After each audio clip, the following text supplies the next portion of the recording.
I'm in my 8th year working as a pediatrician. Every day at Boston Children's Hospital, I face the reality of children's lives.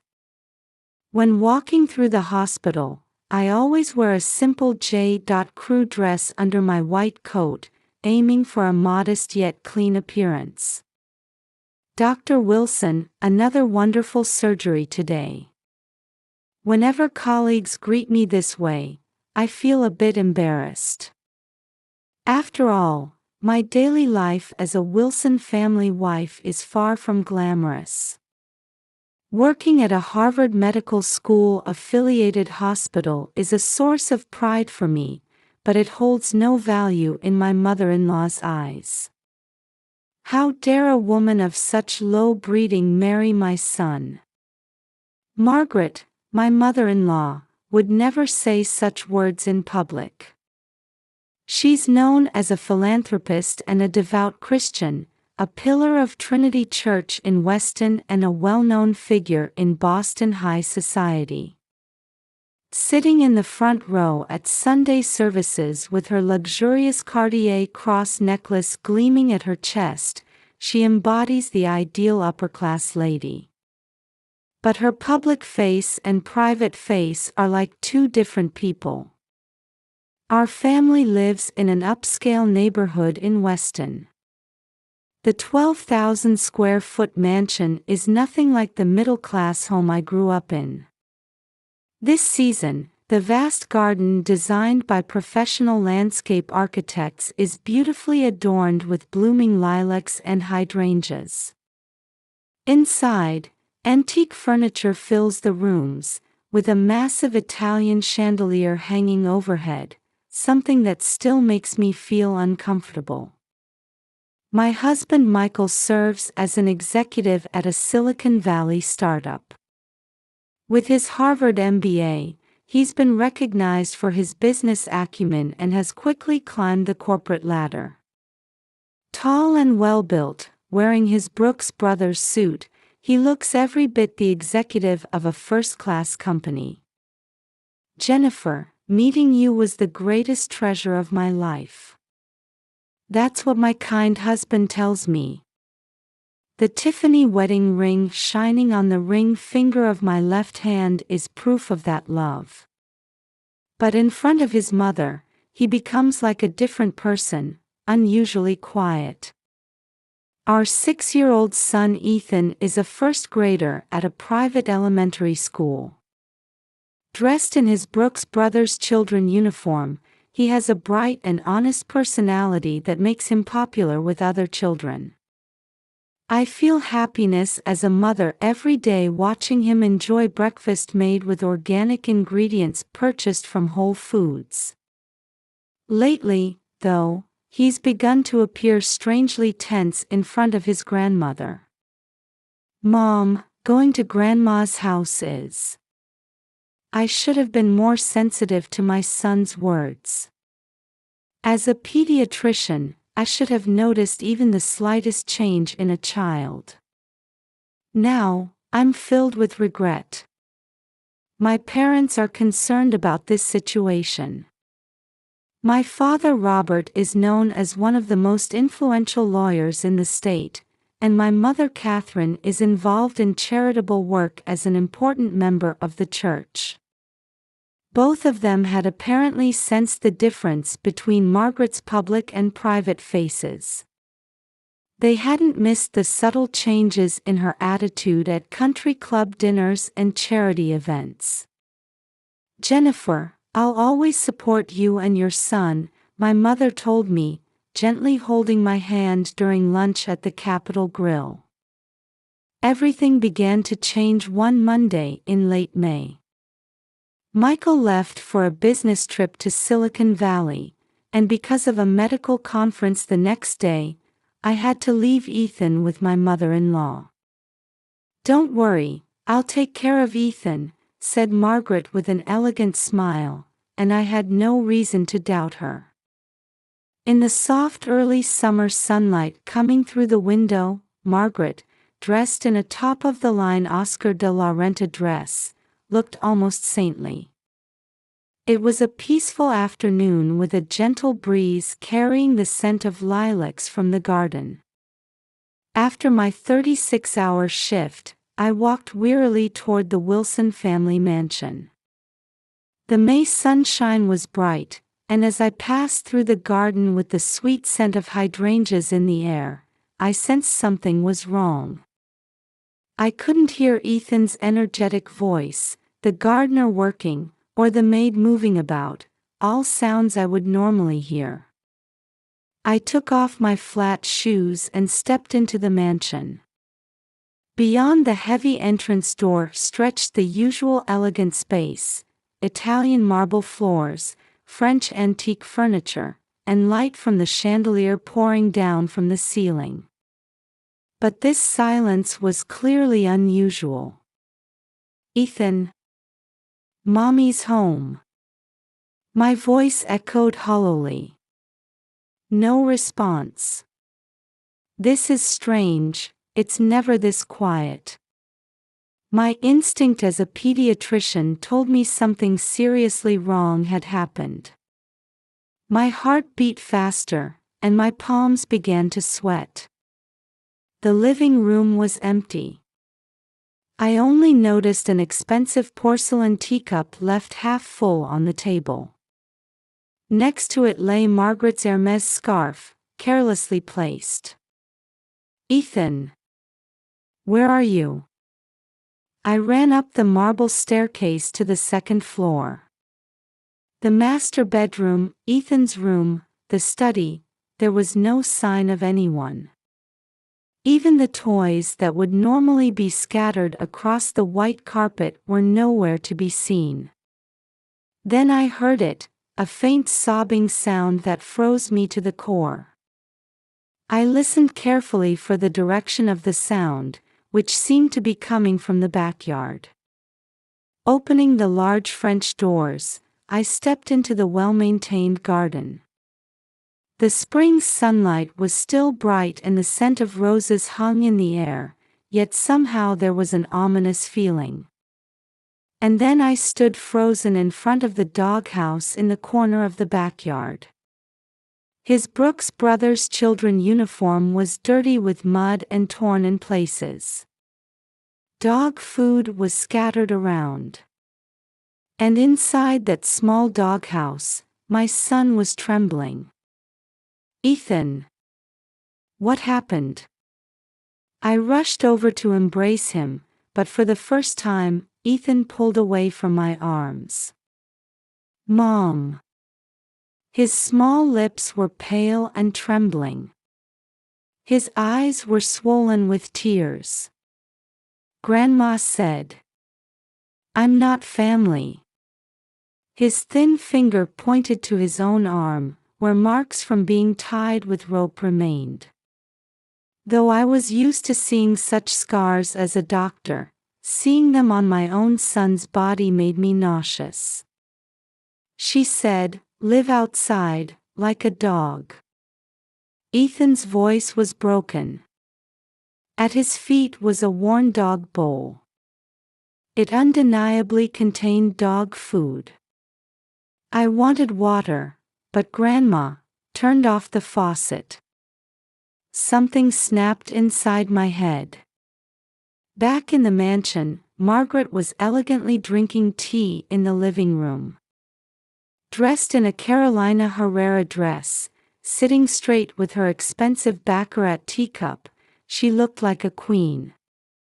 The evening sun coming through the window cast an eerie light on the diamond of her ring.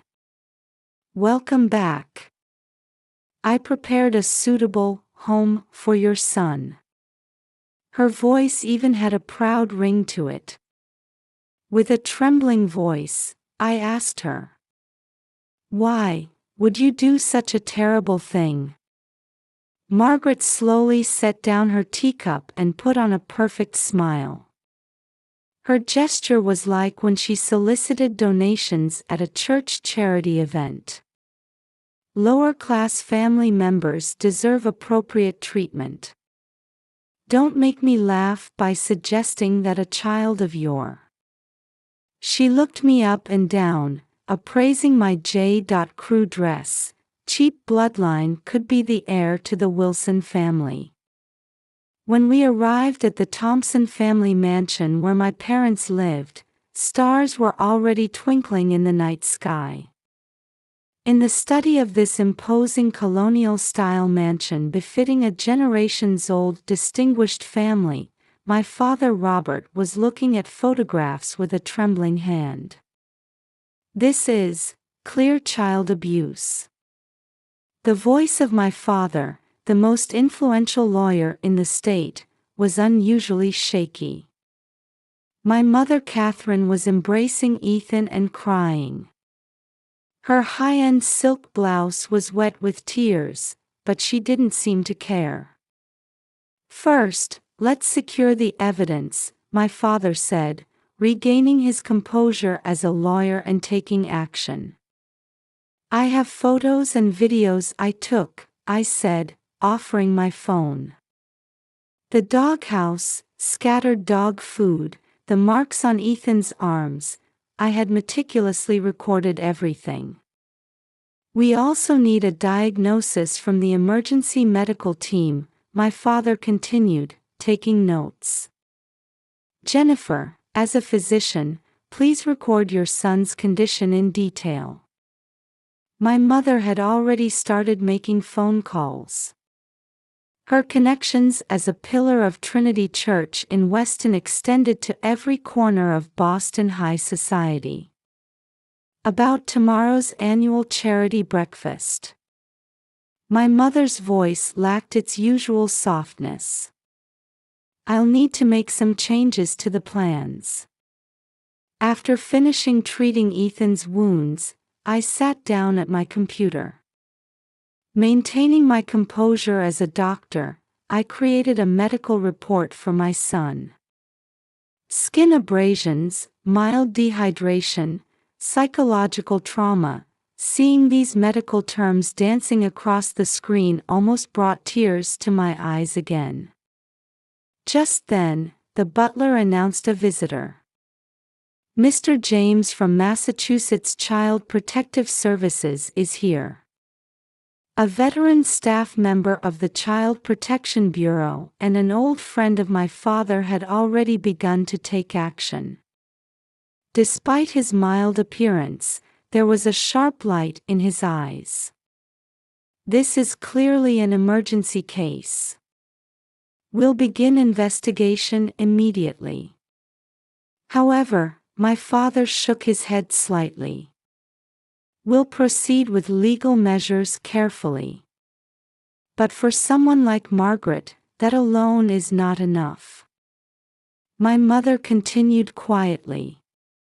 "Tomorrow, more than 500 people from Boston's upper class will gather. The church's annual charity breakfast. It's Margaret's most important social occasion as a known philanthropist." My father nodded. "Both direct legal measures and social sanctions are necessary." That night, we made detailed plans.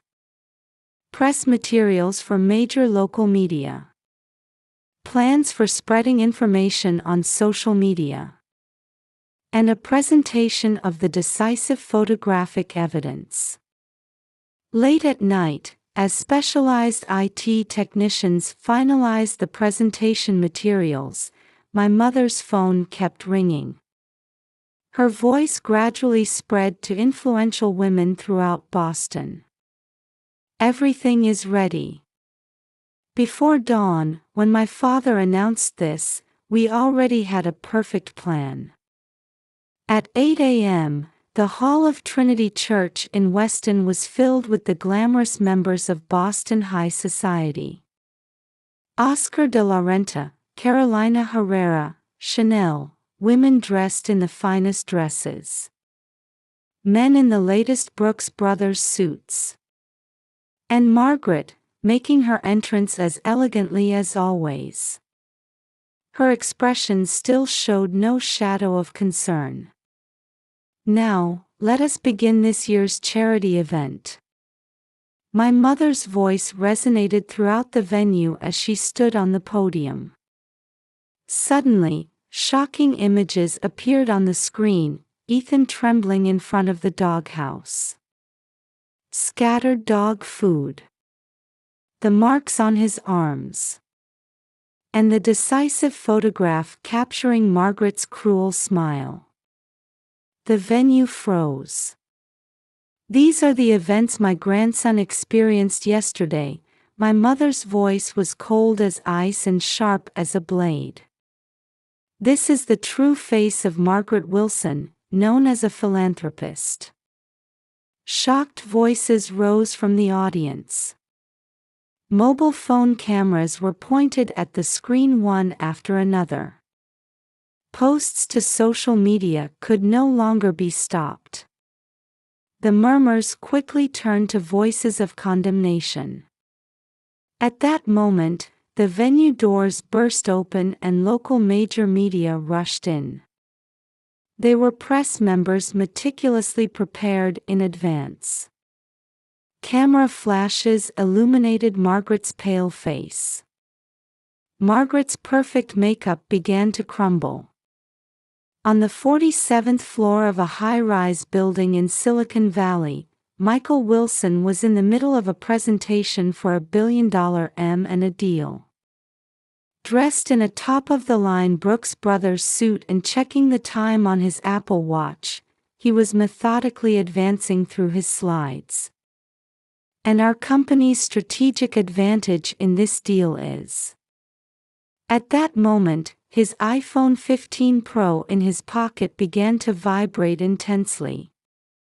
Normally, he would ignore incoming calls. But somehow, this time was different. As if sensing something, he took out his smartphone. The screen showed countless unread messages. And a series of shocking images. "This concludes today's presentation. Mr. Wilson. This is a billion-dollar deal." The Silicon Valley investment moguls raised voices of confusion. But Michael's expression had already changed. "What's more important, my son and wife, or $1 billion? I choose my family." As soon as he left the conference room, he arranged for his private jet. But there was something he needed to do first.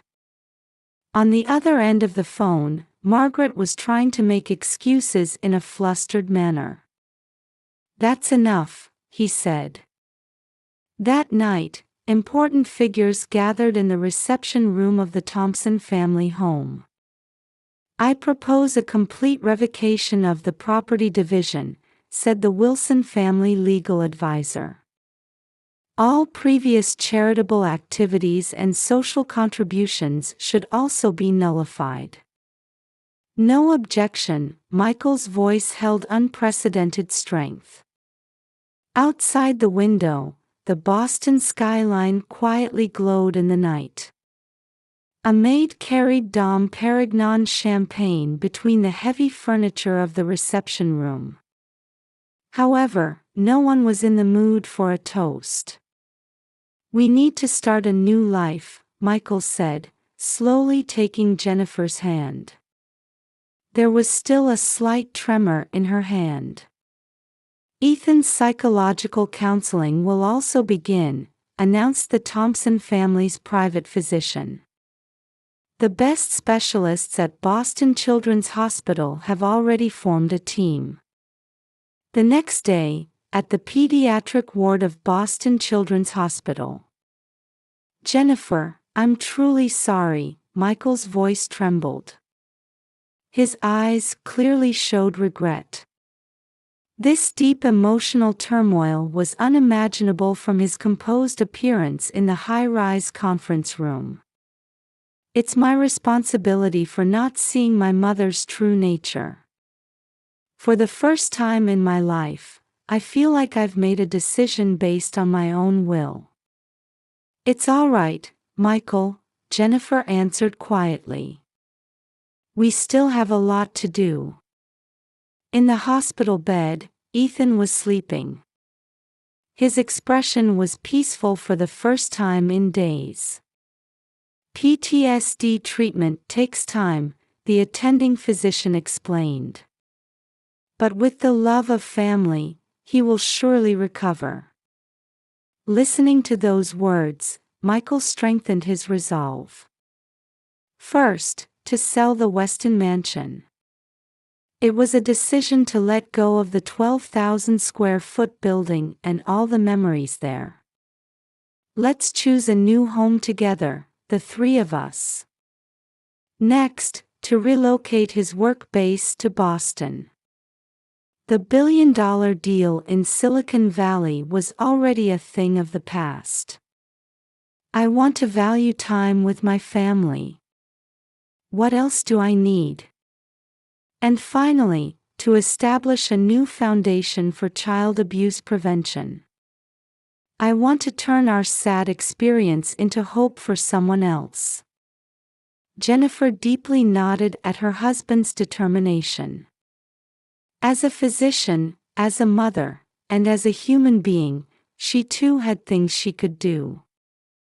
While looking for a new home, the family stayed at the Four Seasons Hotel Boston. The Boston cityscape viewed from the presidential suite on the top floor symbolized the beginning of a new life. "Hey, Mom," Ethan, who was about to fall asleep, called out in a small voice. "From now on, do I have to see Grandma?"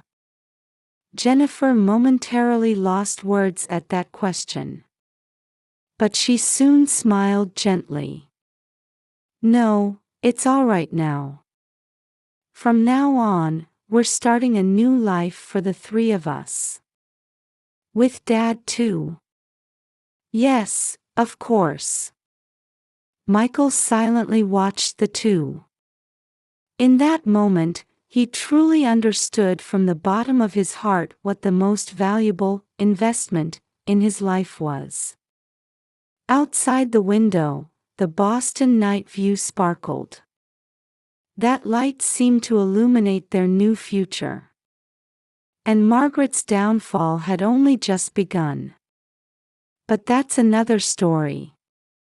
The story of the Wilson family, about to greet a new morning, was just now, in a true sense, beginning to move forward. 1 year later, in early summer.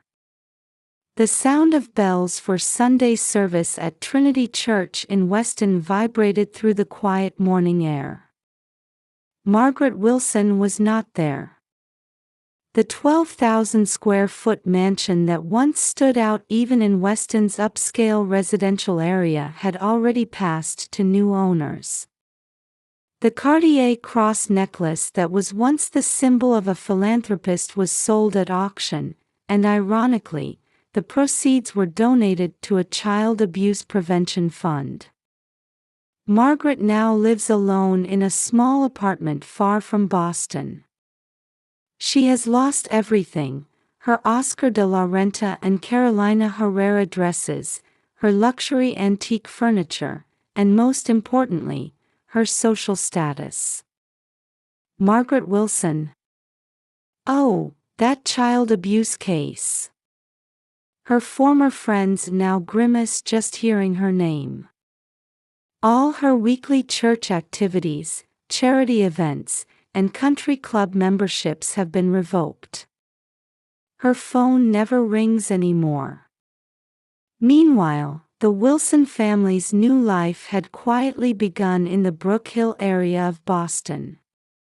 Thank you for waiting. Let me begin today's presentation. Jennifer's voice echoed in the auditorium of Boston Children's Hospital. Early detection and prevention of child abuse. Approaches from the medical field. The screen displayed detailed data and specific prevention measures. Michael sat in the front row. His Silicon Valley work was already a thing of the past. He now operates a venture capital fund specializing in child welfare, based in Boston. That was an excellent presentation, Dr. Wilson. Warm applause came from the audience, which included upper-class women who were once close to Margaret. Their values seemed to have changed greatly over the past year. "Mom, I was watching." Ethan burst through the auditorium doors. Still in his Brooks Brothers children uniform, but his expression showed no trace of the anxiety he once had. "After cram school, I came with Dad to listen." Psychological counseling was still ongoing. But as the attending physician had said, an environment surrounded by family love was certainly healing his heart. "Let's have a special dinner tonight," Michael suggested, and the family of 3 nodded in agreement. Not at the Capitol Grill, but at a small Italian restaurant they had discovered together. The tablecloths might not be the finest linen, but there was genuine warmth there. At Trinity Church in Weston, a sermon was being given that day as well. The theme was forgiveness and atonement. The voice of the senior priest standing at the pulpit resonated quietly. True love exists not in social status or wealth, but in our daily actions. Among the congregation was Catherine Thompson. She has now begun new activities as the chairperson of the church's Child Protection Committee. That night, at their new home in Brook Hill, Jennifer received an email. The sender was an unfamiliar address. "Jennifer, I cannot ask for forgiveness. I just want to acknowledge that you were right and I was wrong." The sender was Margaret. However, Jennifer did not send a reply that night. Instead, she went to her son's room. Ethan was already asleep. Looking at his peaceful sleeping face, Jennifer let out a deep sigh. Outside the window, the early summer night sky quietly shone. It was as beautiful as the night sky a year ago when that terrible event happened. But now, everything is different. Michael gently placed his hand on his wife's shoulder from behind. "Happy?" To that question, Jennifer slowly nodded. "Yes. I think we've become a real family in the truest sense." They no longer needed a life surrounded by luxury brands or glamorous interactions in high society. Now they had something much more important. And the next morning, as always, a new day was about to dawn on the city of Boston.